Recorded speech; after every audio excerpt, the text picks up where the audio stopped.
Good afternoon everyone, good afternoon. कैसे हैं आप सब? गुड आफ्टरनून एवरीवन, क्या हाल चाल आप सबके? उम्मीद करती हूँ आप सब बहुत अच्छे होंगे। आप सबका बहुत वेलकम है जीएस के अनदर बैच में। ठीक है, सबसे पहले थोड़ा सा बैच की डिटेल यहाँ पर बता दूँ मैं। आप सब जानते हो ऑलरेडी मैंने करंट अफेयर की क्लास पर ये जीएस स्पेशल के बैच का अनाउंसमेंट कर दिया था, जिसकी आज हमारी फर्स्ट डेमो क्लास है जो कि मैं आपको यहाँ पर देने वाली हूँ। तो बैच स्टार्ट हो चुका है 23 जुलाई से, जैसा कि आप सब जानते हैं, और पेमेंट लिंक अभी भी चालू है। जिसमें अगर हम बात करते हैं टीचर्स की, तो इकोनॉमिक्स मैं आपको पढ़ाने वाली हूँ और ज्योग्राफी आपको विवेक सर पढ़ाएंगे, बताने की ज़रूरत नहीं है, आप जानते हैं ऑलरेडी, उनका डेमो क्लास या डेमो वीडियो अपलोडेड है। फिजिक्स आपको नितिन सर पढ़ाएंगे। History and polity Abhishek sir पढ़ाएंगे। केमिस्ट्री आपको अरुण सर पढ़ाएंगे। बायो आपको अमित सर पढ़ाएंगे। ठीक है, तो ये था आपका बैच के बारे में जानकारी। आज की क्लास आप सबके लिए यहाँ पर अगर हम बात करते हैं तो 23 जुलाई से स्टार्ट होगा। पेमेंट लेके एक्टिवेट हो चुकी है। उम्मीद करती हूँ आप ज़्यादा से ज़्यादा स्टूडेंट्स हमारे साथ इस बैच में जुड़ने की कोशिश करेंगे। जितने भी टीचर्स यहाँ पर हैं, चाहे वो ज्योग्राफी हो, चाहे वो नितिन सर हो, चाहे वो अभिषेक सर हो, चाहे वो केमिस्ट्री के हो और चाहे वो बायो सर हो, आप सब जानते हो कि वो सब के सब अपने फील्ड्स पर बेस्ट परफॉर्म करने वाले टीचर हैं। तो आपको ये बैच कैसे लेना है इसका मैं थोड़ा सा आइडिया दे देती हूँ आपको। आपको करियरवेल ऐप डाउनलोड करनी पड़ेगी। आप प्ले स्टोर से जाकर करियरवेल ऐप डाउनलोड करिए। करियरवेल ऐप डाउनलोड करने के बाद आपको वहाँ पर लाइव क्लासेस के सेशन पर ये जीएस स्पेशल का बैच मिलेगा, जिसमें अब जब आप क्लिक करेंगे तो वहाँ बाय नाउ का ऑप्शन मिलेगा। और अगर आप बाय नाउ के ऑप्शन में क्लिक करते हैं तो बाय नाउ के ऑप्शन में क्लिक करने के बाद आपको वहाँ पर पेमेंट गेट पे मिलेगा, जिससे आप पेमेंट करके स्टार्ट कर सकते हैं। कोर्स की फीस लगभग 3,000 रुपये है, लेकिन फ़िलहाल वो फीस डिस्काउंटेड चल रही है और आपको 1199 पर मिल रही है, यानी लगभग 1200 के आसपास मिल रही है। तो अगर आप देर करते हैं तो धीरे धीरे ये बढ़ती जाएगी, फीस धीरे धीरे इंक्रीज होती जाएगी। ऑलरेडी जब बैच स्टार्ट किया गया था तो फीस 999 की थी। जैसा कि आप देख रहे हैं कि फ़ीस बढ़ चुकी है, 1199 की हो चुकी है। अगर एक दो दिन बाद आप वहाँ पर करेंगे तो फ़ीस और बढ़ चुकी होगी। इससे अच्छा अगर आपको ये बैच लेना है तो फ़िलहाल आपको बहुत जल्दी करना पड़ेगा और इस बैच को जाकर परचेज़ करना पड़ेगा।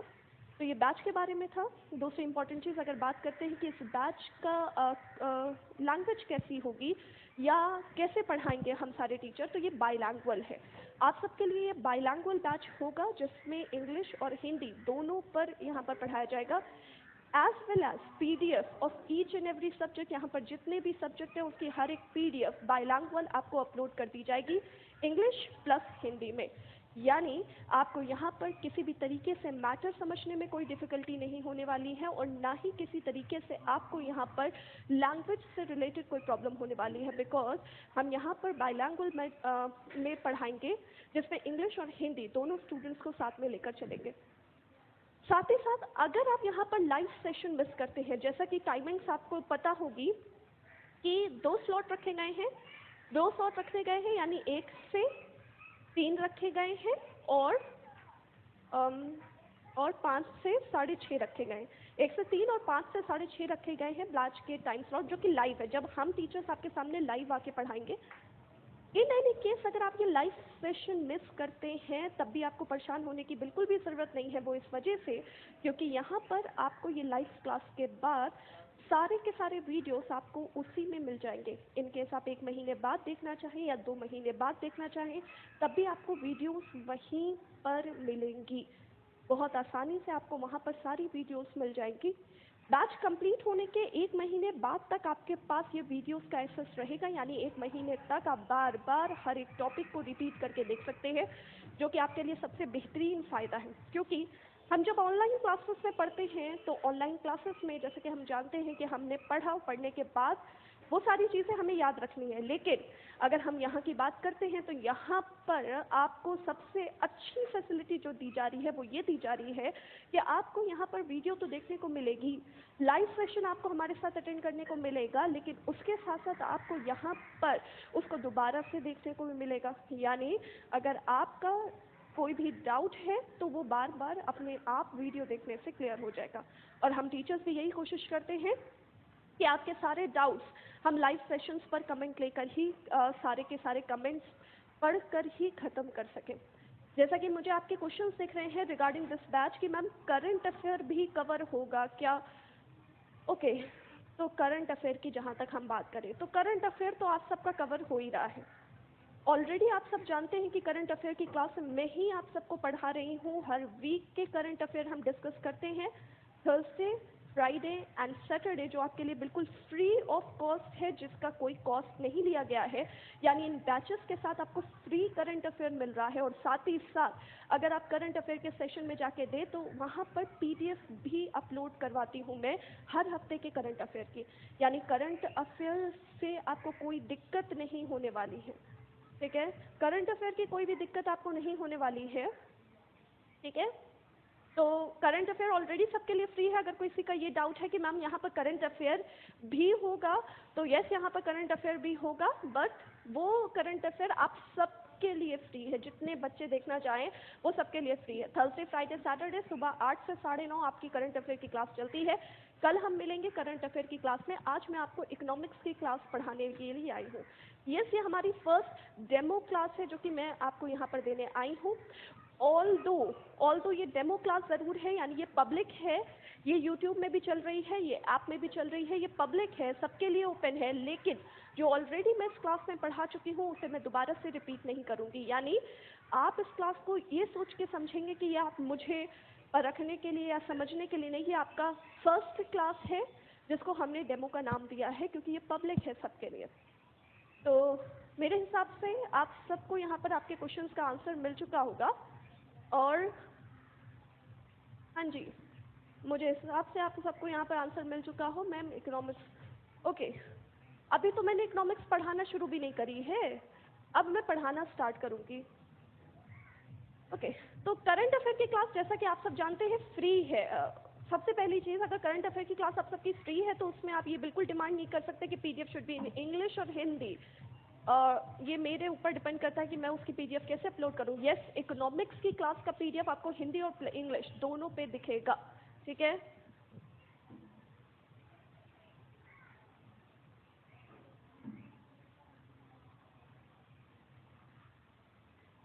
ओके, तो आप सबको और कोई doubt regarding this special batch? अगर कोई भी डाउट हो रहा है आपको इस स्पेशल बैच से regarding? Okay, hello everyone, hello, good afternoon सबके लिए, गुड आफ्टरनून, बहुत गुड आफ्टरनून आप सबको। ओके, मेरे हिसाब से मैंने सबका आपको आंसर दे दिया है कि आपको क्या करना है, कैसे करना है, कैसे बाय करना है। बाय करना है, फिर से मैं आपको बता दे रही हूँ, ऑब्वियसली ये मैं दोबारा बता रही हूँ, क्योंकि बाय करने के लिए आपको करियरविल ऐप डाउनलोड करनी पड़ेगी। करियरविल ऐप आपको कहाँ मिलने वाली है? करियरविल ऐप आपको मिलने वाली है प्ले स्टोर के ऐप पर। वहाँ जाके आप करियरविल ऐप डाउनलोड करें और साथ ही साथ हमसे जुड़ने की कोशिश करें। ठीक है, ओके,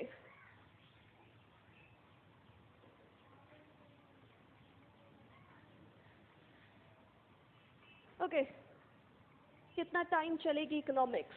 क्वेश्चन है कितना टाइम चलेगी इकोनॉमिक्स? अभी तो मैंने शुरू भी नहीं किया और आप कह रहे हो कि कितना टाइम चलेगी इकोनॉमिक्स? मतलब आप चाहते हो कि मैं इतनी जल्दी ख़त्म करके इकोनॉमिक्स भागूं? ना, स्क्रीनशॉट आप नहीं ले सकते, वैसे स्क्रीनशॉट की फैसिलिटी नहीं है। मैं आपको प्रॉपर टाइम दूंगी। देखिए, जब मैं यहाँ पर आपको पढ़ाऊंगी तो मैं आपको बिल्कुल ये टाइम देने वाली हूँ कि आप किस तरीके से यहाँ पर उसे नोट करें। ऑलरेडी पीडीएफ दे चुकी हूँ, लेकिन बेहतर तरीका ये है क्लास में पढ़ने का कि अगर जो मैं क्लास में पढ़ा रही हूँ और उसके बीच में अगर आपको कोई इंपॉर्टेंट चीज़ दिख रही है तो मैं पढ़ाने के बाद थोड़ा सा साइड हो जाऊंगी ताकि आपको वो सारी चीज़ नोट करने पर आसानी हो। ठीक है, फीस कितनी है? फीस डिटेल मैं ऑलरेडी आप सबको बता चुकी हूँ। फीस डिटेल ऑलरेडी मैं आप सबको बता चुकी हूँ। लैपटॉप पे देख सकते हैं या नहीं? तो सॉरी लैपटॉप पे ये शायद हम नहीं दे सकते। ओके, लैपटॉप पर हम ये नहीं देख सकते क्लास, ठीक है। वीक में आपको 2 दिन इकोनॉमिक्स की क्लास मिलेगी। ओके, चलो, तो ये तो था इस बैच के बारे में। और जैसा कि आप सबको हेडलाइंस पर तो मिल ही गया होगा कि आज की क्लास में आप पर किस चीज़ पर बेस रखने वाली हूँ, जीएसटी पर बेस रखने वाली हूँ। डोंट वरी, आपको इकोनॉमिक्स टफ लगती है, कोई बात नहीं, इकोनॉमिक्स टफ लगती है लेकिन इजी लगने लगेगी। मेरी कोशिश यही रहेगी मैं आप सबके सामने इकोनॉमिक्स को बहुत इजी तरीके से एक्सप्लेन करूं ताकि आपको सुनने और समझने दोनों पर आसानी होगी, ठीक है।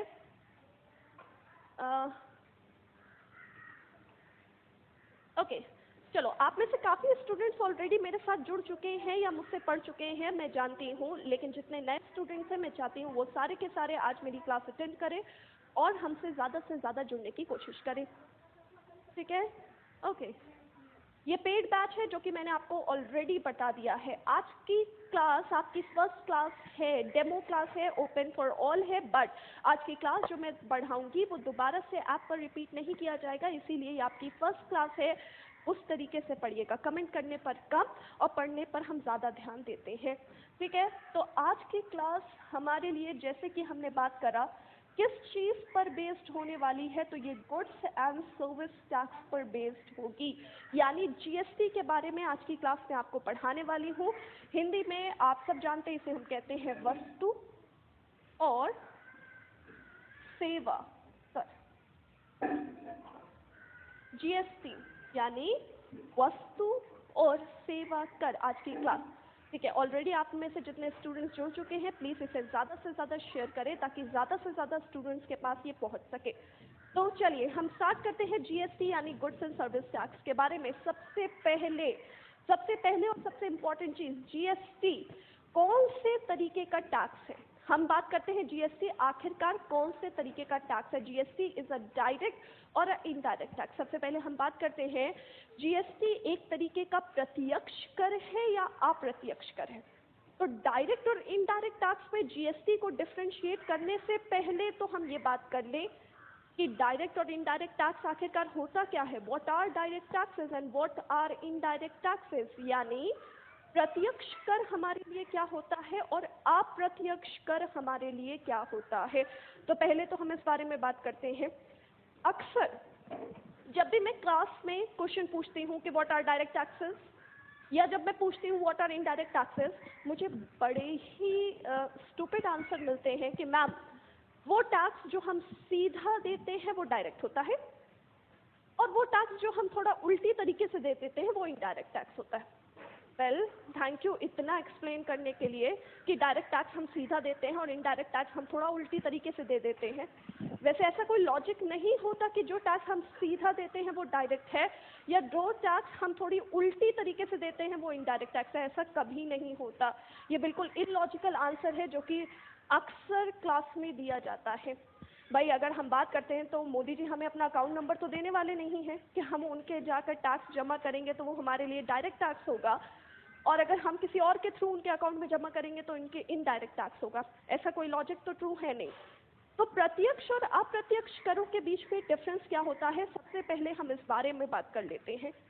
तो डायरेक्ट टैक्स, सबसे पहले अगर कभी किसी ने ये क्वेश्चन पूछा व्हाट आर डायरेक्ट टैक्सेस, कभी मत कहना वो हम सीधा देते, नहीं। टैक्सेस वो सारे टैक्स जो हम जिस व्यक्ति पर इम्पोज करते हैं, वो सारे टैक्स जो हम जिस व्यक्ति पर इम्पोज करते हैं, अगर वो व्यक्ति अपने टैक्स को देने का बर्डन किसी दूसरे व्यक्ति पर शिफ्ट नहीं कर सकता, उसे हम डायरेक्ट टैक्स कहेंगे। क्या एक बार भी मैंने वर्ड इस्तेमाल किया कि ये सीधा जाता है? नहीं। हमेशा याद रखिएगा वो टैक्स जो नॉन ट्रांसफरेबल इन नेचर है, यानी वो टैक्स जो जिस व्यक्ति पर लगाया जा रहा है, अगर वो व्यक्ति अपने टैक्स को देने का बोझ यानी बर्डन किसी दूसरे व्यक्ति पर शिफ्ट नहीं कर पा रहा है, उसे हम डायरेक्ट टैक्स कहेंगे। यानी all those tax which are non transferable in nature, वो सारे कर जो नॉन ट्रांसफरेबल हैं उसे हम प्रत्यक्ष कर कहेंगे। इनडायरेक्ट टैक्स क्या है? इनडायरेक्ट टैक्स यानी वो सारे टैक्स जो जिस व्यक्ति पर लगाया जा रहा है। इनडायरेक्ट टैक्सेस यानी वो टैक्स जो जिस व्यक्ति, जिस ग्रुप, जिस ऑर्गेनाइजेशन पर लगाया जा रहा है, अगर वो व्यक्ति अपने टैक्स को देने का बोझ किसी दूसरे व्यक्ति पर शिफ्ट कर सकते हैं तो उसे हम क्या कहेंगे? इनडायरेक्ट टैक्सेस कहेंगे। सिंपल भाषा में कभी आपको ये आंसर नहीं देना है कि डायरेक्ट टैक्स सीधा जाता है। आपको आंसर क्या देना है? वो टैक्स जो नॉन ट्रांसफरेबल है वो प्रत्यक्ष है, और वो टैक्स जो ट्रांसफरेबल है वो अप्रत्यक्ष करों पर आता है। फॉर एग्जाम्पल, हम एक एग्जाम्पल लेते हैं। मान लीजिए इनकम टैक्स की बात करें, आयकर। आप सब जानते हैं इनकम टैक्स कौन सा टैक्स है? एक डायरेक्ट टैक्स है। गुड भाई, हम जानते हैं इनकम टैक्स कौन सा टैक्स है? एक डायरेक्ट टैक्स है। क्यों? अगर मैं पूछूं क्यों है वो डायरेक्ट टैक्स, तो क्या आप इसका आंसर ये देंगे कि बिकॉज इनकम टैक्स हम सीधा देते हैं? नहीं, आपको आंसर क्या देना है? क्योंकि ma'am income tax non transferable nature का टैक्स है। यानी फॉर एग्जाम्पल मैं आप सबको यहाँ पर पढ़ा रही हूँ, मैं आप सबको यहाँ पर पढ़ा रही हूँ, पढ़ाने के बाद मुझे मिल रही है इनकम, और सरकार ने कहा है आपको जो इनकम मिल रही है आपको इस इनकम पर इनकम टैक्स पे करना है। यानी सरकार ने इस इनकम टैक्स के बर्डन को डाला किस पर? यानी पे करने की जिम्मेदारी किसकी है? मेरी है। इनकम टैक्स पे कौन कर रहा है? मैं कर रही हूँ। लेकिन अगर देखा जाए तो क्या मैं इस इनकम टैक्स का बर्डन किसी भी तरीके से आप सब पर शिफ्ट कर सकती हूँ? नहीं कर सकती। यहाँ इनकम टैक्स की अगर बात करी जाए तो अगर सरकार ने मेरी जिम्मेदारी है यानी मेरी जिम्मेदारी रखी है तो इनकम टैक्स के बर्डन को मेरे ऊपर लगाने के साथ साथ उसको पे भी मुझे ही करना पड़ेगा। यानी ये नॉन ट्रांसफरेबल नेचर का टैक्स है और इसीलिए इसे हम डायरेक्ट टैक्स कहेंगे यानी प्रत्यक्ष कर कहेंगे। लेकिन वहीं पर जीएसटी यानी वस्तु और सेवा कर, जीएसटी इस तरीके का अप्रत्यक्ष कर है। जीएसटी एक तरीके का कौन सा कर है? अप्रत्यक्ष कर है, क्योंकि वो ट्रांसफरेबल इन नेचर है। अब व्हाट इज ट्रांसफरेबल? जीएसटी कैसे ट्रांसफरेबल है? तो भाई यहाँ पर ध्यान से आपको बात सुननी पड़ेगी। सरकार कह रहा है जीएसटी देने की जिम्मेदारी है उस इंस्टीट्यूशन या ऑर्गेनाइजेशन या व्यक्ति पर जो सर्विस दे रहा है। सर्विस देने वालों को सरकार ने कहा है आपको जीएसटी नाम का टैक्स सरकार को सबमिट करना है। ओके, यानी सर्विस देने वालों की जिम्मेदारी है कि वो सरकार को जीएसटी पे करेंगे। हम रेस्टोरेंट में खाना खाने जाते हैं, ध्यान से सुनिएगा, हम रेस्टोरेंट में खाना खाने जा रहे हैं तो जीएसटी की जिम्मेदारी सरकार ने हमें नहीं डाली है कि हमको सरकार को सबमिट करना है। नहीं, सरकार ने कहा है रेस्टोरेंट को जीएसटी नाम का टैक्स सरकार को सबमिट करना है।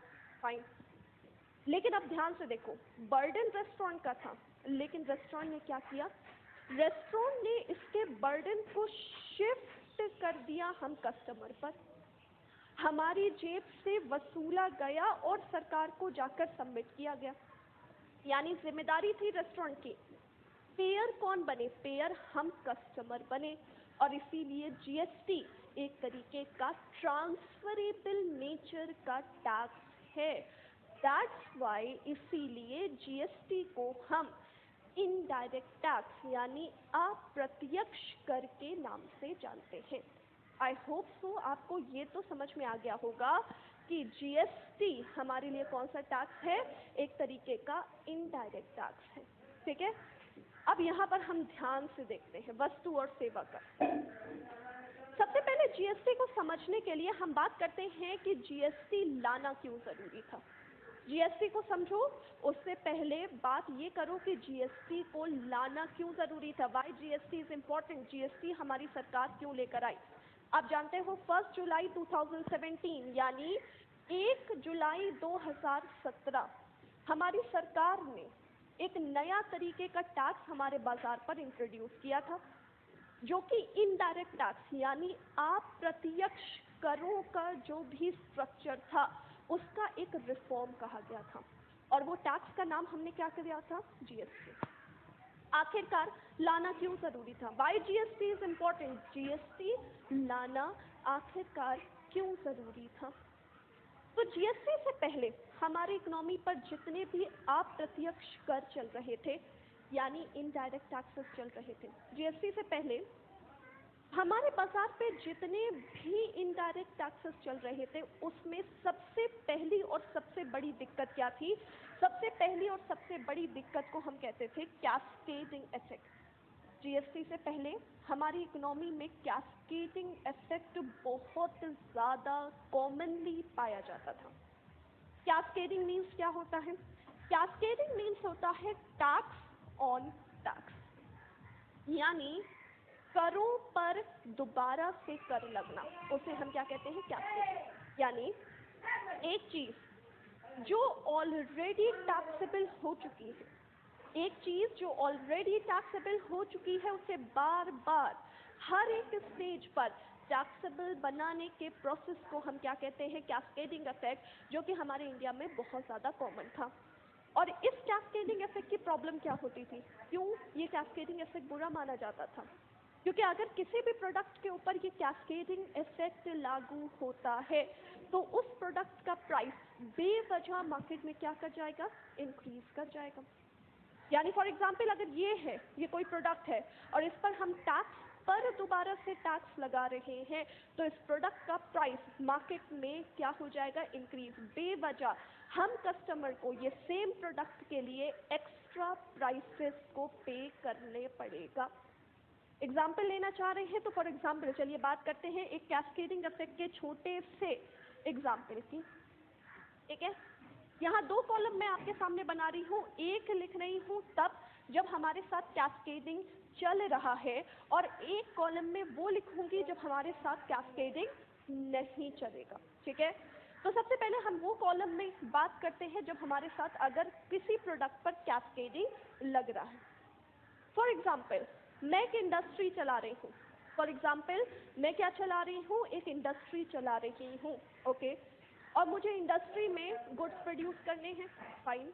गुड्स प्रोड्यूस करने के लिए मुझे क्या खरीदना पड़ेगा, रॉ मटेरियल। ठीक है, before the introduction of GST, जब सरकार ने जीएसटी नहीं लाया था, ओके, तो सरकार क्या कह रही थी, अगर आप किसी भी तरीके का रॉ मटेरियल खरीदोगे, अगर आप किसी भी तरीके का रॉ मटेरियल खरीदते हो तो रॉ मटेरियल खरीदने पर आपको अपनी जेब से सरकार को टैक्सेस को भरना पड़ेगा। ठीक है, मान लो मैंने रॉ मटेरियल खरीदा 100 रुपये का, फॉर एग्जांपल मान लीजिए मैंने रॉ मटेरियल कितने का खरीदा, 100 का। 100 रुपये में मुझे अपनी जेब से सरकार को टैक्स भरना है। ठीक है, तो मान लो फॉर एग्जांपल मैंने यहाँ 5 रुपये अपनी जेब से सरकार को टैक्स भरा, तो अब ये रॉ मटेरियल का कॉस्ट 100 थोड़ी ना होगा, अब तो ये रॉ मटेरियल का कॉस्ट 100 से बढ़कर कितना हो जाएगा, 105 रुपये हो जाएगा।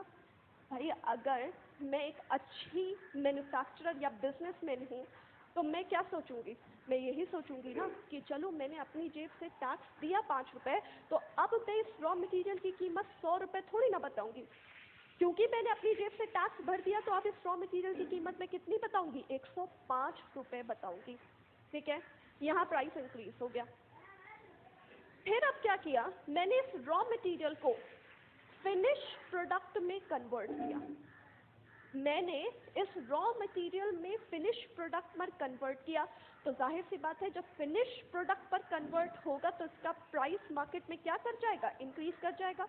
और इकोनॉमिक टर्म में, अर्थव्यवस्था की लैंग्वेज पर इसे हम कहते हैं वैल्यू ऐड करना।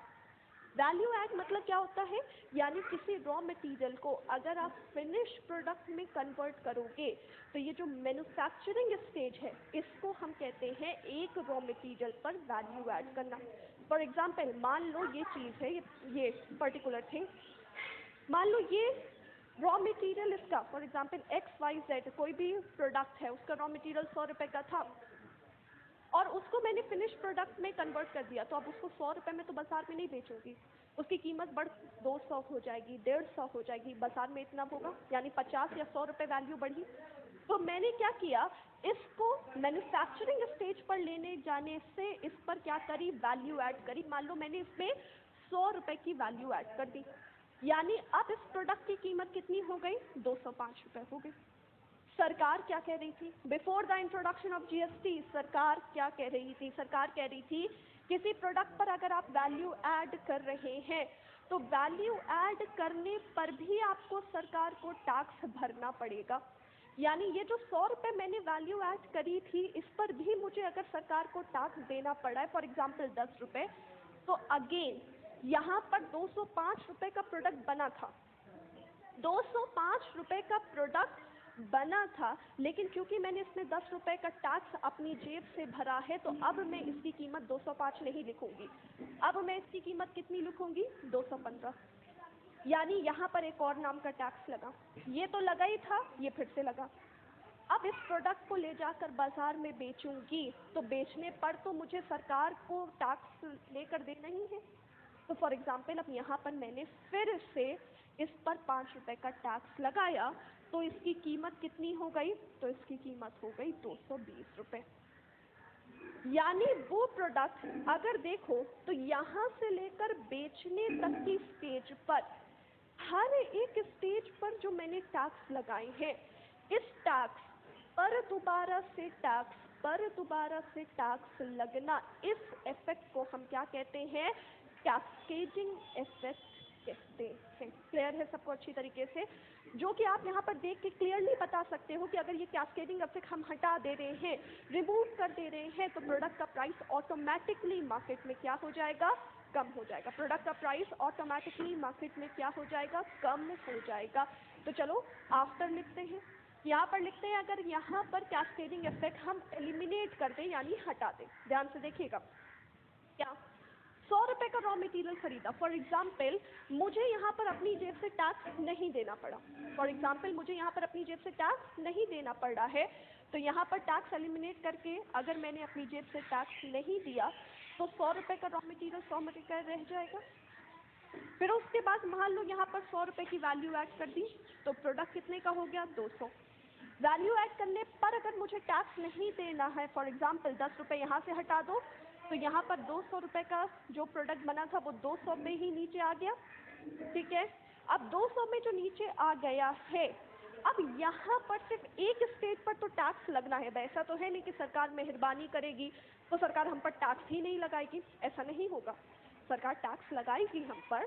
तो मान लो सिर्फ आखिरी में हमने 5 या 7 रुपये का टैक्स लगा दिया, तो ये प्रोडक्ट हमारे लिए कितने का बना, 207 का। यानी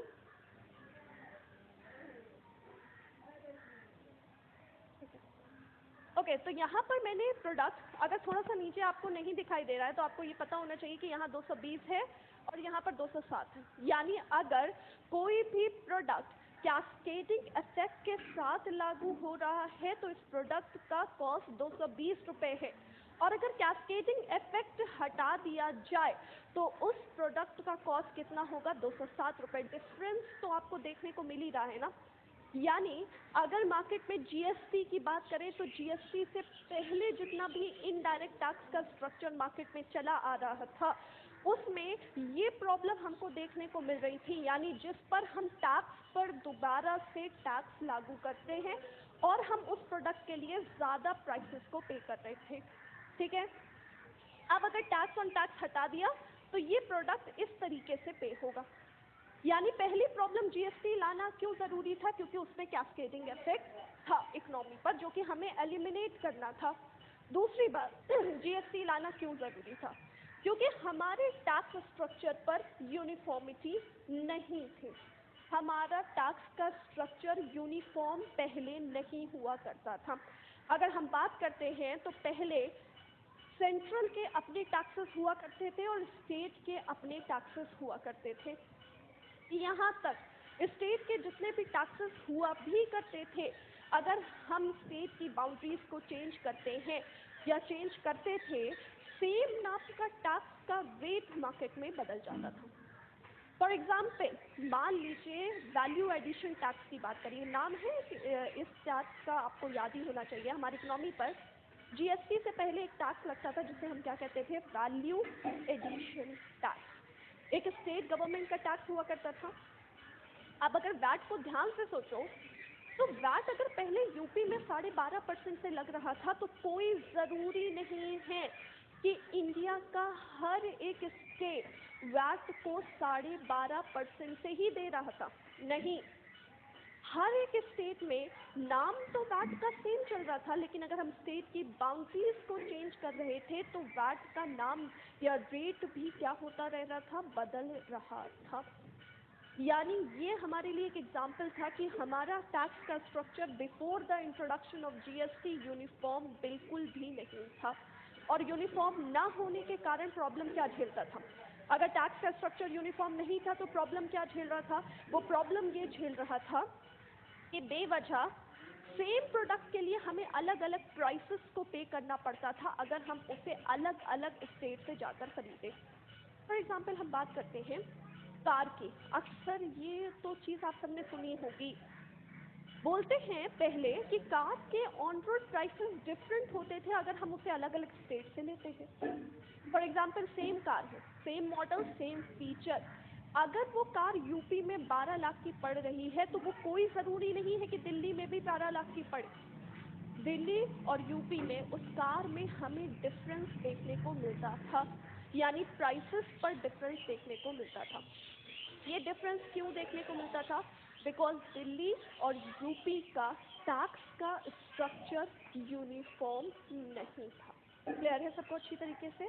तो यानी दो सबसे बड़ी प्रॉब्लम थी हमारी इकोनॉमी पर, एक तो कैस्केडिंग इफेक्ट और दूसरी प्रॉब्लम थी हमारे इंडिया में यूनिफॉर्म टैक्स स्ट्रक्चर का नहीं होना।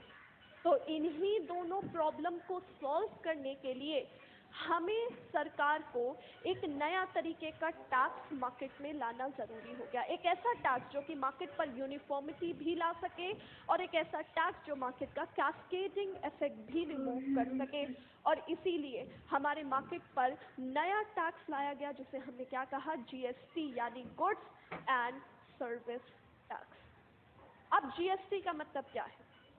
तो जीएसटी का मतलब हम उसकी टैगलाइन पर समझ सकते हैं, और जीएसटी की टैगलाइन हमसे कहती है एक देश एक कर। जीएसटी की टैगलाइन हमसे क्या कहती है?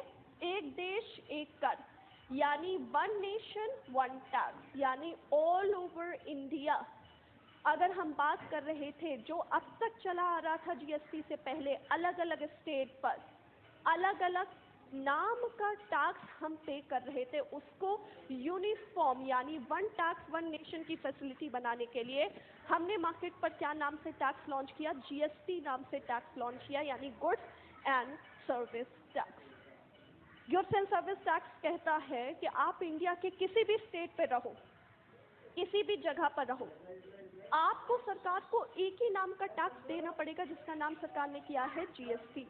यानी स्टेट की बाउंड्रीज को चेंज करने के समय ना ही आपका टैक्स का रेट बदलेगा और ना ही आपका टैक्स का नाम बदलेगा। यानी इससे ये प्रॉब्लम तो सॉल्व हो गई भाई, ये प्रॉब्लम क्या हो गई? सॉल्व हो गई। यानी मार्केट में जो यूनिफॉर्मिटी नहीं थी उसको हमने क्या कर दिया? यूनिफॉर्म टैक्स स्ट्रक्चर में स्टैब्लिश कर दिया। चलो फिर इस पर नजर डालते हैं कि भाई ये कैसे सॉल्व हुआ।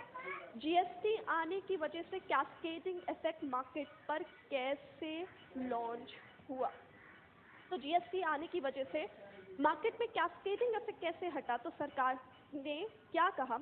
सरकार ने ये कहा कि अगर आप किसी भी तरीके का रॉ मटेरियल खरीदते हो, ध्यान से सुनिएगा, यहाँ पर ध्यान से सुनिएगा, कहा कि अगर आप किसी भी तरीके का रॉ मटेरियल खरीदते हो तो रॉ मटेरियल खरीदने पर आपको सरकार को जीएसटी देना पड़ेगा।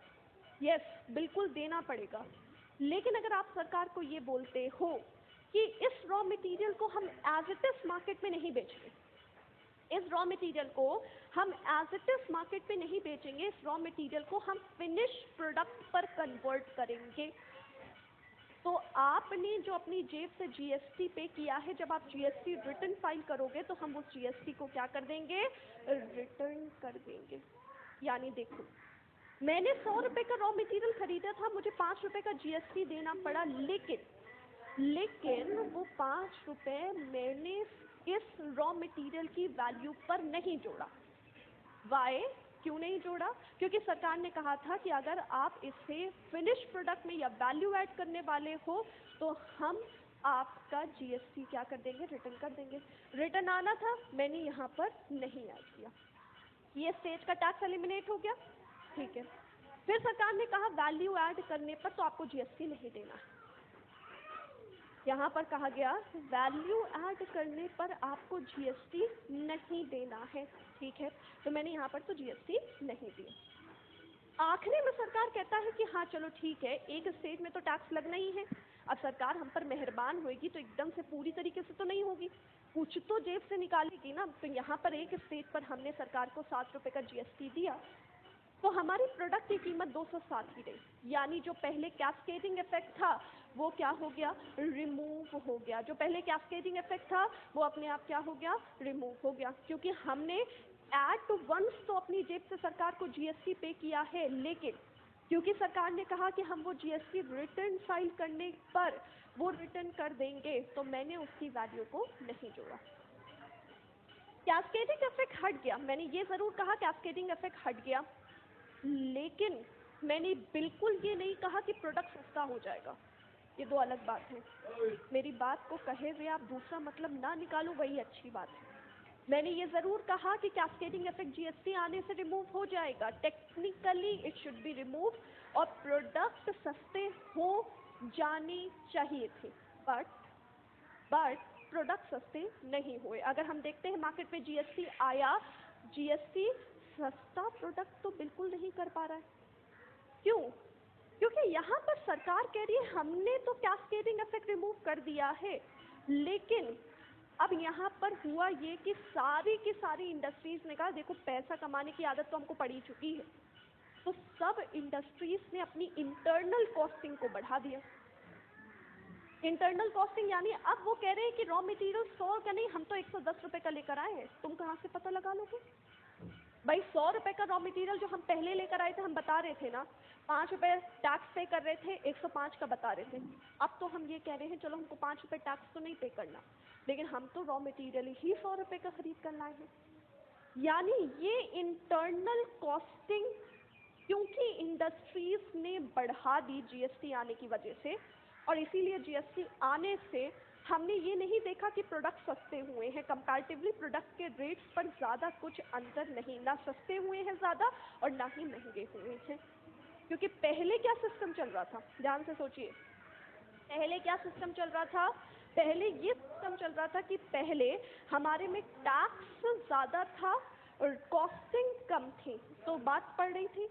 अब क्या है, अब इंटरनल कॉस्टिंग बढ़ा दिया, टैक्स को रिड्यूस कर दिया, तो यहाँ पर बात वही पड़ेगी। यानी जीएसटी आने से किसी भी तरीके का मार्केट पर प्रोडक्ट सस्ते होने का कोई लॉजिक निकाला नहीं जा सकता। तो हम ये बात समझ गए कि जीएसटी मार्केट पर आया और उसने क्या क्या किया। अब तक मैंने आपको क्या पढ़ा दिया? मैंने सिर्फ इतना पढ़ाया कि जीएसटी लाना क्यों ज़रूरी था। फिर मैंने आपको ये पढ़ाया जीएसटी आने के बाद प्रॉब्लम किस तरीके से सॉल्व हुई, ठीक है। तो अब यहाँ तक मेरे हिसाब से आप सबको अच्छी तरीके से समझ में आ गया होगा। अब हम बात करते हैं जीएसटी आ तो गया, लेकिन आखिरकार लगने का तरीका क्या है। इससे पहले मैं कुछ कमेंट्स पढ़ ले रही हूँ आप सबके। आप सारे के सारे स्टूडेंट्स पढ़ने पर कम, फिलहाल कमेंट करने पर ज़्यादा ध्यान दे रहे हो, और मुझे नहीं पता कि ऐसा कैसे है, ठीक है। These people are ruining the classes, okay. मतलब ऐसा कोई कमेंट नहीं है यहाँ पर जो कि इस टॉपिक से रिलेटेड है जिसका मैं आपको जवाब दे सकूँ। My God. तो फिर छोड़ते हैं, हम आगे बढ़ते हैं, हम बात करते हैं जीएसटी लगने का तरीका क्या है, ठीक है। तो जीएसटी मार्केट में आया, सबसे पहले जीएसटी लगने के तरीके को समझने के लिए, मार्केट में जीएसटी आया तो जीएसटी लगने के तरीके को समझने के लिए हमको पहले तो दो तरीके के ट्रांजैक्शन समझने पड़ेंगे। जीएसटी लगने के तरीके पे समझने के लिए हमको जीएसटी में दो तरीके के पहले तो ट्रांजैक्शन समझने पड़ेंगे। कौन कौन से? एक ट्रांजैक्शन को हम कह रहे हैं intra state transaction. Intra state Hindi में इसे हम कहते हैं राज्यांतरिक ट्रांजैक्शन, ठीक है। और एक ट्रांजैक्शन को हम कहते हैं inter state transaction. Inter state यानी अंतर राज्यीय, ट्रांजैक्शन यानी लेन देन, ट्रांजैक्शन यानी लेन देन, ठीक है। ओके, तो यहाँ पर GST goods and service tax को समझने के लिए कि जीएसटी मार्केट में किस तरीके से लग रहा है, हमको यहाँ पर पहले तो दो तरीके के ट्रांजैक्शन को डिटेल में समझ लेना है। और वो ट्रांजैक्शन क्या है? पहले मैंने लिखा है इंट्रा स्टेट और दूसरा मैंने लिखा है इंटर स्टेट ट्रांजैक्शन, यानी राज्यांतरिक या अंतरराज्यीय। इंट्रा स्टेट ट्रांजैक्शन यानी कोई भी ऐसा ट्रांजैक्शन जहां बायर और सेलर यहाँ पर ट्रांजैक्शन एक स्टेट बाउंड्री के अंदर करी जा रही हो, ऐसे ट्रांजैक्शन को हम क्या कहेंगे? Intra state transaction. यानी कोई भी ऐसा ट्रांजैक्शन जहां खरीदने वाला और बेचने वाला दोनों एक स्टेट बाउंड्री के अंदर ट्रांजैक्शन कर रहे हैं, ये ट्रांजैक्शन क्या कहा जा रहा है? इंट्रा यानी राज्यांतरिक लेन देन। और वो सारे ट्रांजैक्शन जहां खरीदने वाला और बेचने वाला दोनों अलग अलग स्टेट से ट्रांजैक्शन कर रहे हैं, ऐसे ट्रांजैक्शन को हम क्या कहेंगे? इंटर स्टेट ट्रांजैक्शन यानी अंतरराज्यीय लेन देन, ठीक है। फॉर एग्जाम्पल, यूपी में प्रोडक्ट खरीद कर यूपी में ही बेचा गया, यूपी में बनाकर यूपी में ही बेचा गया, हरियाणा में बनकर हरियाणा में ही बिका, केरला में बनकर केरला में ही बिका, ये ट्रांजैक्शन हमारे लिए क्या है? इंट्रा स्टेट ट्रांजैक्शन, राज्यांतरिक लेन देन। और अगर कोई भी ट्रांजैक्शन यूपी में बनकर हरियाणा में बिकता है, हरियाणा में बनकर केरला में बिक रहा है, तो ये ट्रांजैक्शन हमारे लिए क्या है? इंटर स्टेट ट्रांजैक्शन, ठीक है। यहाँ तक समझ में आ गया है? पहले बात करते हैं, जब तक मार्केट में जीएसटी नहीं आया था, जब तक मार्केट पर जीएसटी नहीं आया था, उससे पहले इन दोनों ट्रांजैक्शंस पर आखिरकार कौन से टैक्स लग रहे थे? तो जब तक मार्केट में जीएसटी नहीं आया था, अगर कोई भी ट्रांजैक्शन इंट्रा हुआ करता था, तो पहले ऐसे ट्रांजैक्शन पर हम देते थे वैट, वैल्यू एडिशन टैक्स, जो कि एक स्टेट गवर्नमेंट का टैक्स हुआ करता था। यानी अगर कोई भी ट्रांजैक्शन अगर पहले एक स्टेट बाउंड्री के अंदर हुआ करता था, तो ऐसे ट्रांजैक्शन पर हम वैट, वैल्यू एडिशन टैक्स नाम का टैक्स देते थे। और अगर कोई भी ट्रांजैक्शन इंटर हुआ करता था, तो पहले ऐसे ट्रांजैक्शन पर हम देते थे सेल्स टैक्स, जो कि एक सेंट्रल गवर्नमेंट का टैक्स हुआ करता था। यानी अगर देखो तो टैक्स का स्ट्रक्चर यूनिफॉर्म नहीं है। इसका बहुत बड़ा एग्जाम्पल तो यहाँ आपके सामने लिखा गया है। सेम चीज अगर यूपी में बनकर यूपी में ही खरीदी गई है, तो ऐसे ट्रांजैक्शन पर हमें देना पड़ता था वैट, वैल्यू एडिशन टैक्स, ठीक है। और अगर सेम चीज यूपी में बनकर हरियाणा में बिकी है, तो पहले ऐसे ट्रांजैक्शन पर हमें क्या देना पड़ता था? सेल्स टैक्स, जो कि एक सेंट्रल गवर्नमेंट का टैक्स हुआ करता था।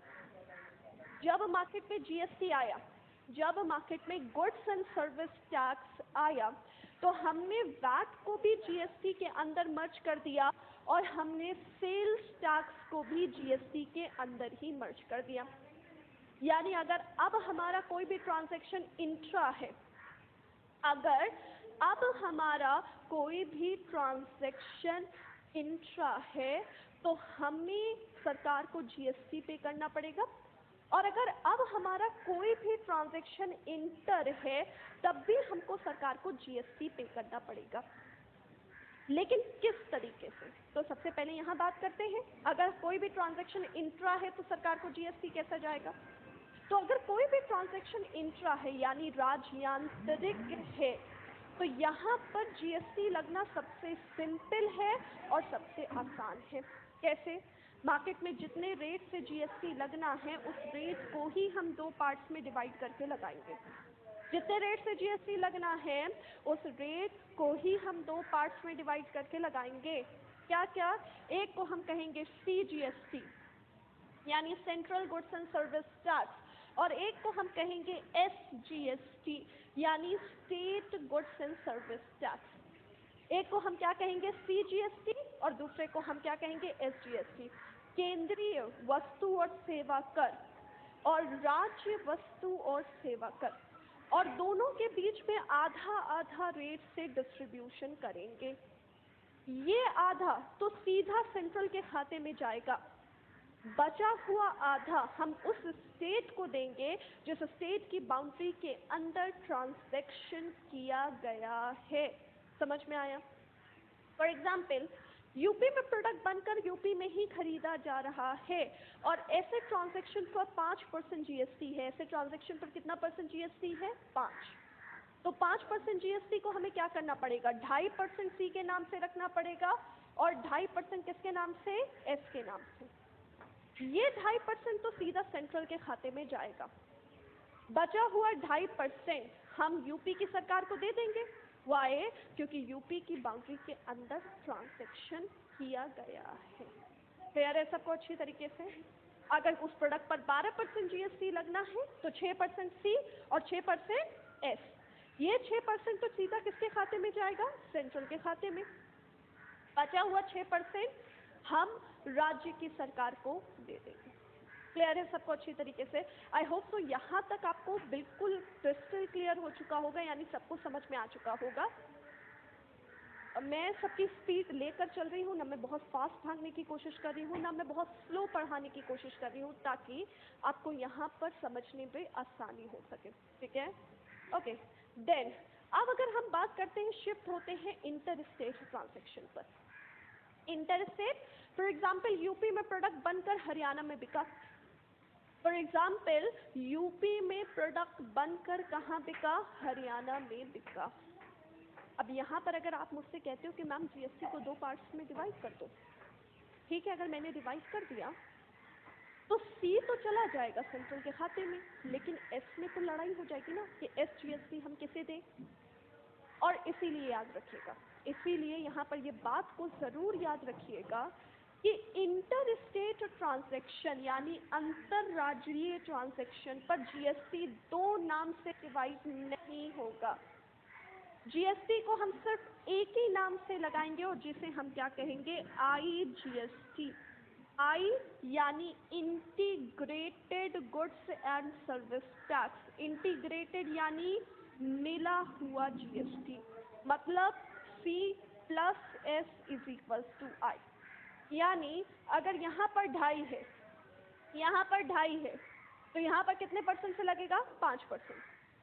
अगर यहाँ 6 है, यहाँ 6 है, तो यहाँ कितने परसेंट से लगेगा? 12% से लगेगा। समझ में आ गया अच्छी तरीके से? और ये आईजीएसटी का कलेक्शन, ये आईजीएसटी का कलेक्शन बटेगा सेंटर और स्टेट्स के बीच पर। किस रेशियो से? ये रेशियो प्री डिसाइडेड नहीं है, ये जैसा कि लॉ जीएसटी काउंसिल डिसाइड करेंगे उसी रेशियो में स्टेट और सेंट्रल के बीच पर आईजीएसटी का कलेक्शन बटेगा। यानी यहाँ पर तो कंपलसरी है कि हम यहाँ पर 2.5% यानी आधे आधे से डिस्ट्रीब्यूशन करेंगे। यहाँ इट इज कंपलसरी कि it is divided into half, यानी यहाँ पर दोनों को हाफ हाफ में डिस्ट्रीब्यूट करेंगे। लेकिन यहाँ पर किस रेशियो में आईजीएसटी बटेगा ये प्री डिफाइन नहीं है, ये जीएसटी काउंसिल डिसाइड करेगी बाद में कि हमको सेंटर और स्टेट के बीच में यहाँ पर किस तरीके से मिला हुआ जीएसटी यानी integrated goods and service tax का डिस्ट्रीब्यूशन करना है। अब यहाँ पर एक और बात जो आपको ध्यान से सुननी है वो ये, जीएसटी को अक्सर कहा जाता है कि ये एक डेस्टिनेशन बेस्ड टैक्स है।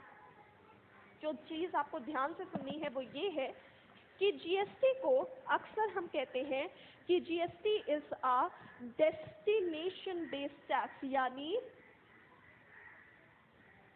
जीएसटी को हम एक गंतव्य टैक्स कहेंगे, ठीक है।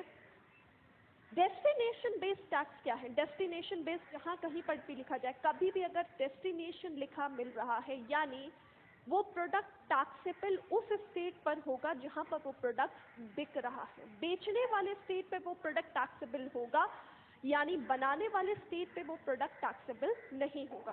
There are two types of taxes, दो तरीके के टैक्स होते हैं, एक को हम कहते हैं डेस्टिनेशन बेस्ड और दूसरे को हम कहते हैं ओरिजिन बेस्ड। जब भी कोई टैक्स डेस्टिनेशन बेस्ड है, यानी वहाँ पर टैक्स उस स्टेट पर लागू किया जाएगा जहाँ पर वो प्रोडक्ट बिक रहा है, यानी बेचने वाला स्टेट को अथॉरिटी है कि वो जीएसटी का कलेक्शन करे, ना कि बनाने वाले स्टेट को। फॉर एग्जाम्पल, यूपी में प्रोडक्ट बनकर हरियाणा में बिक रहा है। फॉर एग्जाम्पल, यूपी में प्रोडक्ट बनकर कहाँ बिक रहा है? हरियाणा में बिक रहा है। तो इस केस पर हरियाणा ही टैक्स कलेक्ट करने के लिए जिम्मेदार है, यानी क्योंकि जीएसटी डेस्टिनेशन है तो हरियाणा को अथॉरिटी है कि वो जीएसटी को कलेक्ट करे और ना ही यूपी को। यानी यूपी यहाँ पर टैक्सेस का कलेक्शन नहीं करेगा, कौन करेगा? हरियाणा करेगा। यूपी में बनकर हरियाणा में बिका, हरियाणा में टैक्सेस का कलेक्शन होगा, यानी हरियाणा में हम कस्टमर ने अपनी जेब से आईजीएसटी दिया और ये आईजीएसटी का कलेक्शन सेंटर और स्टेट्स के बीच पर बटेगा। क्लियर है सबको? अच्छी तरीके से समझ में आ गया? मेरे हिसाब से यहाँ तक आपको अच्छी तरीके से समझ में आ गया होगा। चलो एक बार थोड़ा सा रिवाइज करते हैं कि क्या क्या चीज़ें मैंने आपको अब तक यहाँ पर समझाई है, ठीक है। क्या क्या चीज़ें समझाई हैं? पहला, GST goods and service tax लाना क्यों ज़रूरी था? क्योंकि उससे पहले हमारी इकोनॉमी पर यूनिफॉर्मिटी नहीं थी, कैस्केडिंग इफेक्ट लागू था। सरकार को लगा कि हमें इस प्रॉब्लम को सॉल्व करना है, दैट्स वाई हमने मार्केट पर जीएसटी नाम का एक नया टैक्स इंट्रोड्यूस किया, ठीक है। नेक्स्ट, उसके बाद जीएसटी का मतलब क्या है, टैगलाइन क्या है? तो एक देश एक कर, one nation one tax. GST लग कैसे रहा है? तो लगने के तरीके को समझने के लिए हमने सबसे पहले तो दो पार्ट्स में ट्रांजैक्शन को डिवाइड किया है। एक को कहा है हमने इंट्रा, दूसरे को हमने कहा है inter. Intra buying and selling एक स्टेट बाउंड्री के अंदर हो रही है, इंटर बाइंग एंड सेलिंग दोनों अलग अलग स्टेट से की जा रही है। इंट्रा में जीएसटी लगना आसान है क्योंकि जितने रेट से जीएसटी लगाएंगे उसे हम दो पार्ट्स में डिवाइड करके लगाएंगे, आधे आधे से। ये आधा सीजीएसटी सीधा सेंट्रल गवर्नमेंट के खाते में जाएगा, बचा हुआ आधा हम स्टेट की सरकार को देंगे। बचा हुआ आधा हम किसकी सरकार को देंगे? स्टेट की सरकार को देंगे। नेक्स्ट, उसके बाद कर रहे हैं इंटर। इंटर आईजीएसटी, यानी यहाँ पर जो भी रेट से जीएसटी लगने वाला है वो एक फुल रेट से लगेगा, जिसे हम आईजीएसटी कहेंगे, integrated goods and service tax. और ये आईजीएसटी का कलेक्शन बटेगा सेंटर और स्टेट्स के बीच में, जिसके बीच में आपको एक बहुत ही इंपॉर्टेंट बात याद और ध्यान रखनी है, वो ये कि जीएसटी को एक डेस्टिनेशन बेस यानी गंतव्य कर कहते हैं। डेस्टिनेशन मतलब यहाँ पर प्रोडक्ट टैक्सेबल उस स्टेट पर किया जाएगा जहाँ पर वो प्रोडक्ट बिक रहा है, बनाने वाले स्टेट पर टैक्सेबल नहीं होगा, यानी यहाँ पर टैक्सेस कलेक्ट करने की जिम्मेदारी है हमेशा बेचने वाले स्टेट के हाथों पर। दैट्स वाई जीएसटी को हम एक डेस्टिनेशन बेस्ड टैक्स कह रहे हैं। क्लियर है सबको अच्छी तरीके से? आई होप सो आप सबको यहाँ पर तक बातें क्लियर हो चुकी होंगी। यहाँ तक आपको क्या हो चुकी होंगी? बातें क्लियर हो चुकी होंगी। एक बार मैं सामने से हट रही हूँ, इसे नोट करिए, जितना मैंने आपको पढ़ा दिया उसे नोट करिए। हम इसके आगे स्टार्ट करते हैं, ठीक है। इसके आगे हम बात करेंगे जीएसटी के रेट्स के बारे में। तो मैं साइड हो जाऊँ थोड़ा सा, लिख लो आप सब।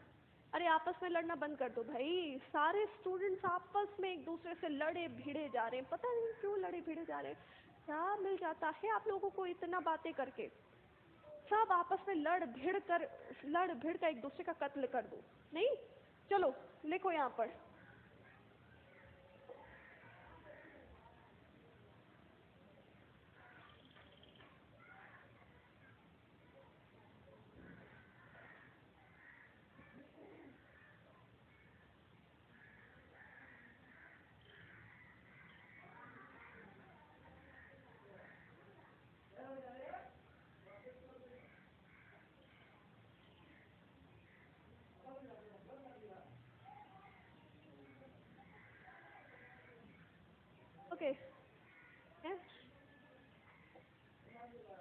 सामने नीचे ठीक है। जीएसटी फाइनली कब इम्प्लीमेंट हुआ? जीएसटी फाइनली 1 जुलाई 2017 को इम्प्लीमेंट हुआ बाजार पर। जीएसटी से क्या फ़ायदा हुआ? जीएसटी के अपने खुद के बहुत सारे फ़ायदे हैं that can not be explained in one word. ठीक है, जीएसटी के अपने खुद के फ़ायदे हैं, खुद के नुकसान हैं। जो फ़ायदा है वो यहीं से निकालो, जो नुकसान है वो वहीं से निकालो। ठीक है,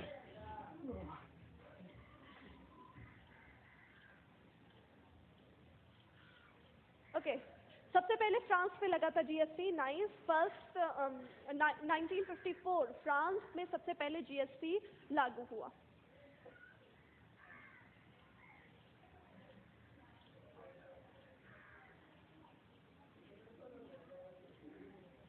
ओके,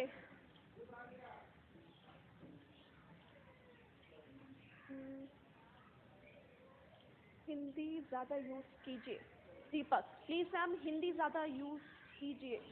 बेटा हिंदी इससे ज़्यादा मैं और कैसे यूज़ कर सकती हूँ, मुझे एक बार एक्सप्लेन करोगे? मैं मतलब ऑलरेडी मैं चाइनीज़ में तो बोल नहीं रही हूँ, प्रॉपर जो मैं एक्सप्लेन कर रही हूँ वो यहाँ पर हिंदी में एक्सप्लेन कर रही हूँ। इससे ज़्यादा हिंदी मैं कैसे इस्तेमाल करूँ? ठीक है, डेस्टिनेशन एक बार फिर से समझा दूँ। देखो ध्यान से, डेस्टिनेशन मीन्स यहाँ पर टैक्स उस स्टेट पर लागू होगा जहाँ पर वो प्रोडक्ट हम कस्टमर को बेचा जाएगा। बड़ी सिंपल सी बात है। यूपी में बनाकर हरियाणा में बिका तो हरियाणा पर वो प्रोडक्ट टैक्सेबल किया जाएगा। ठीक है, रीना जी मैम मेरे कमेंट का भी आंसर दे दो। आप अपना कमेंट करें रीना जी। इतने कमेंट्स चल रहे हैं ना कि मैं बहुत जल्दी जल्दी नहीं पढ़ पा रही हूँ कमेंट्स को। ठीक है, तो काम की चीज़ कमेंट करेंगे तो शायद मुझे अच्छे से समझ में आए।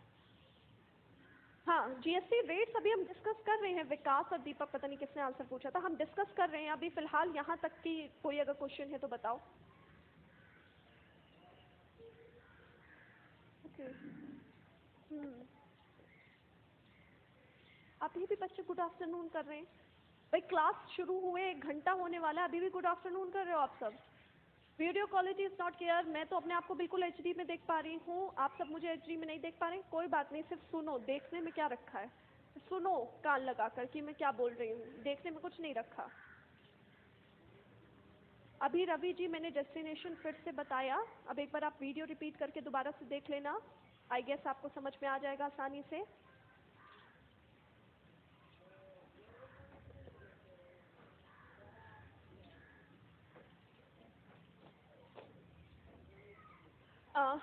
बपुन नाम जो भी है, क्यों आपने जीएसटी स्टार्ट किया?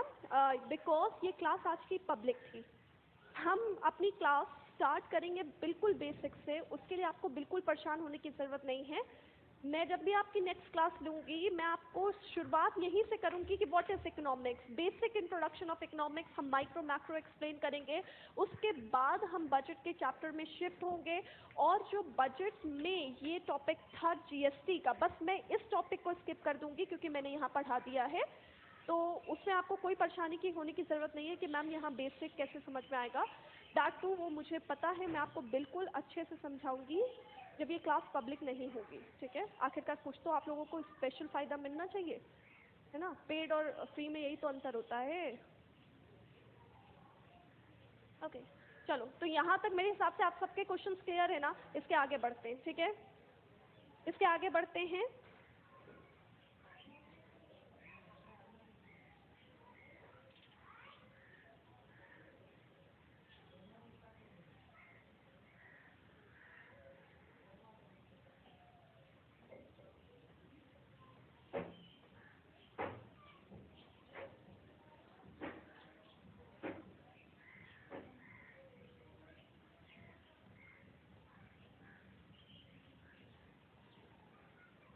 ओके, चलो नेक्स्ट की तरफ बढ़ते हैं, बात करते हैं।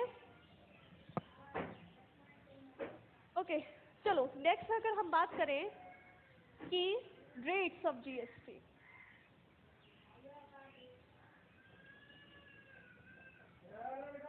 ठीक है, मार्केट में जीएसटी के दर कितने हैं?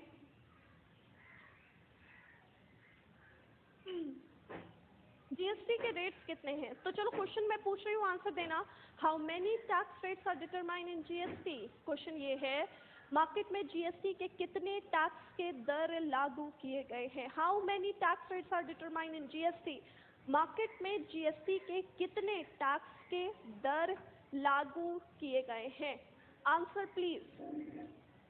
जी, बहुत सारे आंसर आना स्टार्ट हो गए, 3, 4 और 5। भाई यहाँ पर क्वेश्चन में जब भी पूछा जाता है how many tax rates are determine in GST, तो 3 आंसर थे। कुछ कहते हैं 3, कुछ कहते हैं 4, कुछ कहते हैं 5। अब हम किसकी बात माने? क्या 3 रेट है, या क्या 4 रेट है, क्या 5 रेट है? कुछ तो 10 भी कह रहे हैं, कुछ तो 10 भी कह रहे हैं। भाई उनके लिए मैं क्या कह सकती हूँ, मुझे अफसोस है आपके लिए, कोई बात नहीं। भाई फिलहाल अगर हम बात करें तो मार्केट में how many tax rates are determine in GST, तो मार्केट में जीएसटी के 5 रेट्स डिटरमाइन किए गए हैं। There are 5 rates determine in GST. GST में मार्केट में 5 दर लाए गए हैं। कौन कौन से? एक है 0%, दूसरा है 5, तीसरा है 12, चौथा है 18 और पांचवा कौन सा है? 28%। There are 5 tax rates determined in GST. GST में मार्केट में 5 टैक्स के दर लाए गए हैं, 0, 5, 12, 18 और 28। ठीक है? As well as there are 2 exclusive tax rate also. और यहाँ पर 2 exclusive tax rates भी हैं। 2 एक्सक्लूसिव टैक्स रेट हैं, एक है 0.25% और एक कितना परसेंट है? 3%। तो अगर एग्जाम में कभी आपसे क्वेश्चन पूछा जाए how many tax rate are determine in GST, question पूछा जा रहा है टैक्स दर कितना है, तो टैक्स दर 5 है और उसके साथ 2 एक्सक्लूसिव रेट मार्केट में जीएसटी में लाए गए हैं, एक 0.25 है और एक कितना परसेंट है? 3% है। ठीक है? अब सबसे पहले हम बात करते हैं ये किसके लिए है, एक्सक्लूसिव रेट। अगर आप किसी भी तरीके का मार्केट में प्रेशियस स्टोन यानी कीमती पत्थर खरीदने जा रहे हैं, अगर आप किसी भी तरीके का कीमती पत्थर यानी प्रेशियस स्टोन खरीदने जा रहे हैं, तो कीमती पत्थरों की खरीदारी के लिए आपको 0.25% का टैक्स देना पड़ेगा। कीमती पत्थर यानी प्रेशियस स्टोन, जैसे कि डायमंड हो गया, इनकी परचेजिंग पर आपको कितना परसेंट जीएसटी है? 0.25। ठीक है? नेक्स्ट, अगर आप किसी भी तरीके का मेटल, प्रेशियस मेटल खरीदने जा रहे हैं, जैसे कि सोना, जैसे कि सिल्वर, तो प्रेशियस मेटल की खरीदारी पर आपको 3% का जीएसटी देना पड़ेगा। ठीक है? तो कभी पूछा जाए गोल्ड वगैरह पर कितना परसेंट जीएसटी है? 3%। प्रेशियस स्टोन, डायमंड पर कितना जीएसटी है? तो 0.25%। दैट्स वाई ये हमारे लिए क्या है? एक्सक्लूसिव जीएसटी के रेट हैं। अब बात करते हैं ये 0, 5, 12, 18 और 28%। तो जीएसटी का जो रेट है और उसका जो डिस्ट्रीब्यूशन है, मैं आपको बता दे रही हूँ, आप कतई याद नहीं कर पाएंगे कि मार्केट में कौन से प्रोडक्ट पर कितना रेट से जीएसटी है। बिल्कुल सही बात है, ना मुझे याद है फ्रैंकली, और ना मैं आपसे कह रही हूँ कि आप जाके याद करिए कि मार्केट में कौन से प्रोडक्ट पर कितना रेट से जीएसटी लागू है। मार्केट में है हजारों प्रोडक्ट, हजारों प्रोडक्ट की भाई इस प्रोडक्ट पर इतना परसेंट जीएसटी है, तो आप हजारों प्रोडक्ट आप याद करने तो नहीं बैठ सकते, सबसे पहली बात। हाँ, लेकिन एग्जाम में क्वेश्चन पूछा जा सकता है भाई, एग्जाम में मुझसे कुछ भी आ सकता है। तो याद रखिएगा, एक क्वेश्चन की प्रोबेबिलिटी के लिए आप 5000 प्रोडक्ट रटें कि इस प्रोडक्ट पर इतना परसेंट से जीएसटी है, नहीं। अगर एग्जाम में क्वेश्चन यहाँ से आया भी कि इस पर्टिकुलर प्रोडक्ट पर कितना रेट से जीएसटी है, तो याद रखिएगा वो क्वेश्चन बहुत ही कॉमन प्रोडक्ट के लिए ही होगा। वो प्रोडक्ट जो हम सब इस्तेमाल करते हैं, अपने डेली यूज़ में इस्तेमाल करते हैं, सरकार के पॉइंट ऑफ व्यू से आपको पता होना चाहिए कि इस प्रोडक्ट पर कितना परसेंट जीएसटी है। बहुत कॉमन प्रोडक्ट पर जीएसटी रेट पूछा जा सकता है, और इसीलिए ऐसे प्रोडक्ट को याद करने का तरीका ये है कि जब बाजार में कोई भी प्रोडक्ट लेने जाया करो, मम्मी पापा आपसे सामान मंगवाते रहते हैं, तो कोई भी प्रोडक्ट लेने जाया करो तो जाके वहाँ पर देख ज़रूर लिया करो कि उस पर कितना % GST लगा है। खुद जेब से GST जाएगा तो अच्छी तरीके से याद हो जाता है कि भाई हमने इस पर कितना रेट से GST दिया है। ठीक है, तो यहाँ पर एक और चीज़, इम्पॉर्टेंट चीज़, GST डिस्ट्रीब्यूशन, रेट डिस्ट्रीब्यूशन के लिए मार्केट पर एक कोड है जिसे हम कहते हैं HSN कोड। GST डिस्ट्रीब्यूशन के लिए मार्केट में क्या रेट है? HSN कोड है। HSN का फुल फॉर्म है हार्मोनाइज्ड सिस्टम ऑफ नॉमेनक्लेचर। ये वर्ल्ड वाइड एक्सेप्टेड मेथड है, नॉट जस्ट फॉर इंडिया, सिर्फ इंडिया के लिए नहीं, वर्ल्ड वाइड एक्सेप्टेड ये कोड है जिसमें मोर देन 5000 प्रोडक्ट का डिस्ट्रीब्यूशन दिया गया है कि हम इस HSN कोड के अकॉर्डिंग इस प्रोडक्ट पर इतना रेट से GST को पे करेंगे। ठीक है, HSN की हिंदी बिल्कुल मत पूछना मुझसे, बिल्कुल खबरदार किसी ने HSN की हिंदी पूछी तो मुझसे। इसका फुल फॉर्म क्या है? Harmonised system of nomenclature, HSN code. World custom organisation के द्वारा ये कोड लाया गया है। World custom organisation, world custom organisation के द्वारा ये कोड मार्केट में इंट्रोड्यूस किया गया है जिसे हम क्या कहते हैं? HSN code. और इस कोड में याद रखिएगा 5 डिजिट होते हैं, 5 डिजिट्स का एक्सक्लूसिव ये कोड होता है। और इसमें 3 कैटेगरीज है, याद रखिएगा। इसमें क्या है? 3 कैटेगरीज है। कहा गया है छोटे मोटे शॉपकीपर जिनके एनुअल टेन्योर 1.5 करोड़ से कम है, जिनका एनुअल टेन्योर 1.5 करोड़ से कम है, उनको अपने इनवॉइस पर ये GST, ये जो HSN नंबर है, उससे शो नहीं करना। यानी उनके लिए लायबल नहीं है कि वो अपनी इनवॉइस पर HSN नंबर शो करे। छोटे मोटे शॉपकीपर, छोटे मोटे कितने छोटे? कितने छोटे? जिनकी एनुअल टेन्योर 1.5 करोड़ से कम है, 1.5 करोड़ या 1.5 करोड़ से कम है, उन्हें अपनी इनवॉइस पर HSN कोड बताने की जरूरत नहीं। ठीक है, ओके। नेक्स्ट अगर हम ये बात करते हैं जिनकी इनकम 1.5 करोड़ से ज्यादा है लेकिन 5 करोड़ से कम है। अगर एनुअल टेन्योर 1.5 करोड़ से ज्यादा है लेकिन 5 करोड़ से कम है तो उनको अपने इनवॉइस पर 2 डिजिट HSN कोड लागू करना होगा। ठीक है, तो अगर 1.5 करोड़ से कम है तो HSN कोड इनवॉइस पर लागू नहीं करना। अगर 1.5 करोड़ से ज्यादा है लेकिन 5 करोड़ से कम है तो 2 डिजिट का HSN कोड आप लागू कर दे, बहुत है। और अगर आपकी एनुअल टेन्योर 5 करोड़ से ज्यादा निकल जा रही है तो आपको अपने इनवॉइस पर 4 डिजिट का HSN कोड लागू करना जरूरी है। ठीक है, HSN कोड क्या है? HSN कोड का फुल फॉर्म कभी एग्जाम में पूछा जाए तो हमेशा याद रखिएगा क्या है? Harmonised system of nomenclature. Hindi मत पूछना अर्जुन, सॉरी सुजी। भाई मैं अगर कोई भी तरीके का तुम लोगों को धमकी देती हूँ तो धमकी को सीरियसली नहीं लेते हो क्या? ठीक है, धमकी को सीरियसली लिया करो और याद रखो HSN कोड का हिंदी मत पूछो, हिंदी इंग्लिश में याद रखना HSN यानी harmonised system of nomenclature. Okay, harmonised system of nomenclature world custom organisation के द्वारा है। ये all over worldwide accepted है। इसमें 5000 से भी ज्यादा प्रोडक्ट हैं जिनका GST डिस्ट्रीब्यूशन डिफाइन किया गया है। ये एक 5 डिजिट का एक्सक्लूसिव कोड है जिसमें 3 कैटेगरी डिफाइन करी गई है कि अगर एनुअल टेन्योर 1.5 करोड़ से कम है तो आपको वो इनवॉइस पर शो करने की जरूरत नहीं है। अगर 1.5 करोड़ से ज्यादा है लेकिन 5 करोड़ से कम है तो आपको 2 डिजिट का शो करने की जरूरत है। और अगर 5 करोड़ से ज्यादा है तो आपको 4 डिजिट का HSN कोड लागू करने की जरूरत है। ठीक है, ओके। नेक्स्ट इंपॉर्टेंट थिंग याद रखिएगा, देयर आर 4 प्रोडक्ट्स जिस पर जीएसटी लागू नहीं है। देयर आर 4 प्रोडक्ट, मार्केट में 4 ऐसे प्रोडक्ट हैं जिस पर जीएसटी लागू नहीं किया गया, और वो 4 प्रोडक्ट कौन कौन से हैं? एक है एल्कोहल, यानी शराब पर जीएसटी लागू नहीं है।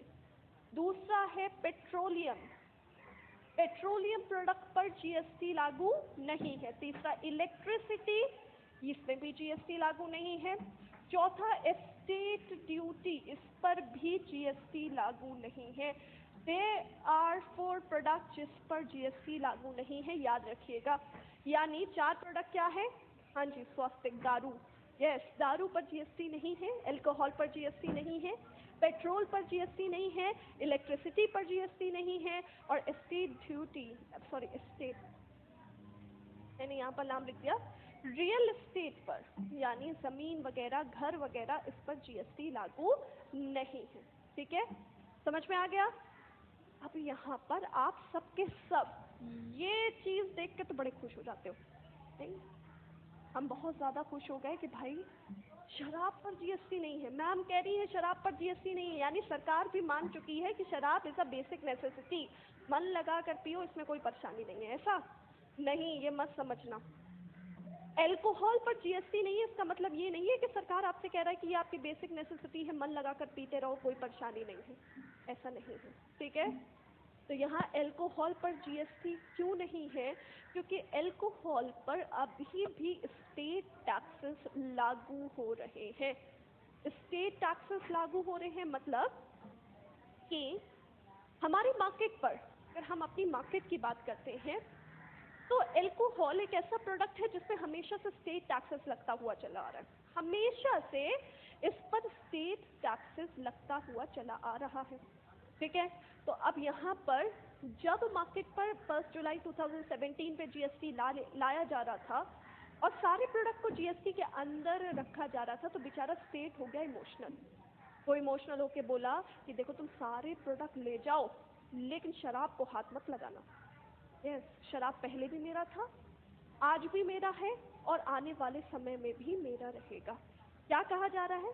ये कहा जा रहा है कि शराब पहले भी स्टेट टैक्सेस के अंदर था, जिसमें पहले स्टेट एक्साइज ड्यूटी लगती थी, और ये स्टेट की कमाई का बहुत अहम जरिया माना जाता था। और अगर इस पे जीएसटी लागू होता तो स्टेट से उसकी इंडिविजुअलिटी छीन ली जाती। एज वेल एज हमारा कॉन्स्टिट्यूशन डिफाइन करता है कि स्टेट को उसकी इंडिविजुअलिटी देना ज़रूरी है, और इसीलिए हमने इस बात को ध्यान पे रखते हुए स्टेट की ये शर्त मानी और हमने अल्कोहल पर जीएसटी नहीं लागू किया, यानी अल्कोहल पर अभी भी स्टेट टैक्सेस लग रहे हैं। यानी mind you, alcohol taxable free नहीं है। माइंड यू कि alcohol is not taxable free, alcohol taxable free नहीं है। अल्कोहल पर टैक्सेस हैं, लेकिन जीएसटी नाम का नहीं। अभी भी उसमें कौन सा टैक्स है? स्टेट टैक्सेस इम्पोज्ड है। क्लियर है सबको अच्छी तरीके से? ओके, अब इसी तरीके से अगर हम बात करते हैं तो ये चारों प्रोडक्ट पर जीएसटी नहीं, डिफरेंट तरीके के मार्केट पे टैक्सेस लग रहे हैं।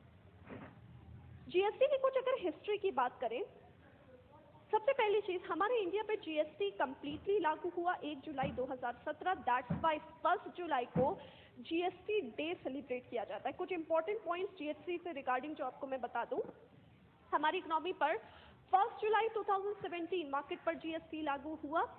That's why central board of excise and custom ने 1 जुलाई को जीएसटी डे सेलिब्रेट करने को कहा है। यानी कभी एग्जाम में क्वेश्चन पूछा जाए जीएसटी डे कब है, तो 1 जुलाई 2017 या 1 जुलाई एवरी ईयर जीएसटी डे होता है।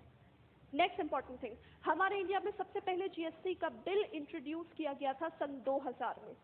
हमारी इकोनॉमी पर सबसे पहले जीएसटी का बिल कब इंट्रोड्यूस किया गया था? सन 2000 में, जब हमारे उस टाइम प्रधानमंत्री थे अटल बिहारी वाजपेयी जी। उन्होंने मार्केट पर जीएसटी का बिल इंट्रोड्यूस किया था।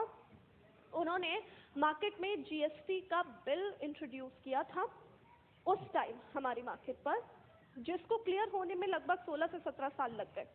ठीक है, अगर नेक्स्ट इंपॉर्टेंट थिंग देखा जाए तो जीएसटी ऑल ओवर वर्ल्ड में सबसे ज्यादा जीएसटी का रेट हमारे इंडिया में है जो कि 28% का है। पूरे वर्ल्ड में इतना मैक्सिमम रेट कहीं पर भी नहीं है। 28% जीएसटी का रेट ऑल ओवर वर्ल्ड में सबसे ज़्यादा जीएसटी का रेट है जो कि इंडिया में लागू हो रहा है। Second highest rate is in Argentina. Second highest rate Argentina में है जो कि 27% का है। क्लियर है सबको अच्छी तरीके से? कुछ इंपॉर्टेंट पॉइंट्स है जो कि आपको याद रखना है। पहला पॉइंट, एक बार ध्यान से टिप्स में सुने। पहला point, there are total 5 tax rate, 5 tax के दर हैं। 2 एक्सक्लूसिव टैक्स रेट हैं, 0.25% प्रेशियस स्टोन के लिए, 3% प्रेशियस मेटल के लिए।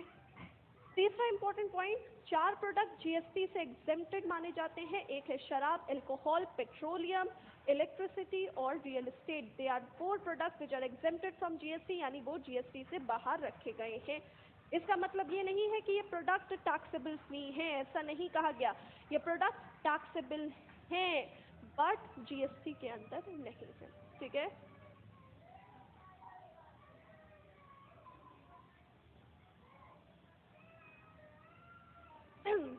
Rupesh, I don't know Rupesh लड़की है, रुपेश नाम क्या है, बट आपने जो शायरी लिखी है वो बहुत अच्छी शायरी है।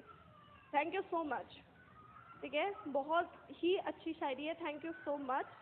तो पहली क्लास में शायरी, ओके चलो ठीक है, ध्यान रखो क्या था। 4 प्रोडक्ट जीएसटी के अंदर नहीं है। नेक्स्ट इंपॉर्टेंट थिंग इज, याद रखना, HSN code all over world में जीएसटी डिस्ट्रीब्यूशन के लिए वर्ल्ड कस्टम ऑर्गेनाइजेशन के द्वारा लागू किया गया है, जिसमें 5 डिजिट्स होते हैं। वो छोटे शॉपकीपर्स या बिजनेसमैन जिनका एनुअल टेन्योर 1.5 करोड़ से कम है, उनको एचएसएन कोड नहीं लागू करना है। जिनका 1.5 करोड़ से ज़्यादा है लेकिन 5 करोड़ से कम है, उनको 2 डिजिट लागू करना है। और अगर 5 करोड़ से ज़्यादा है तो उनको 4 डिजिट्स लागू करने हैं। ठीक है, समझ में आ गया? देखो, यहाँ की क्लास में मैंने बहुत सारे जीएसटी से रिगार्डिंग आपको पॉइंट समझा दिए। आई होप सो आपको आज की क्लास में जीएसटी बहुत अच्छी तरीके से समझ में आई होगी। कुछ डाउट्स वगैरह हैं तो कोई बात नहीं, मेरी वीडियो दोबारा से रिपीट करके देखना। और फिर भी अगर कोई डाउट निकल रहा है तो हम जब नेक्स्ट क्लास में मिलेंगे, आई होप सो फ्राइडे को शायद मेरी नेक्स्ट क्लास होगी आपके साथ, तो उसमें हम दोबारा से एक बार आपके डाउट्स को डिस्कस करेंगे। ठीक है? शायरी क्या लिखा था मैं भूल गई, लेकिन वो जो लिखा था वो अच्छा लिखा था। अब मेरे को याद नहीं है, मैं पढ़ के सुना तो नहीं सकती। ठीक है, ओके। तो आज की क्लास हम यहीं पर रखते हैं। आई होप सो आज आपको क्लास अच्छी तरीके से समझ में आई होगी। और शायद आप सबको मेरा नाम पता हो, वैसे पता तो होगा, नीचे मैंने बड़ा बड़ा लिखवा दिया है। मेरा नाम आफरीन है, आफरीन अस्मत, और मैं आपको इकोनॉमिक्स क्लास कंटिन्यू करूँगी इस जीएस स्पेशल के बैच पर। ठीक है? बाकी इस बैच से रिलेटेड जितनी भी इंफॉर्मेशन है वो ऑलरेडी मैंने आपके सामने लगवा दी थी। एक बार फिर से पोस्टर डिस्प्ले करवा दे रही हूँ।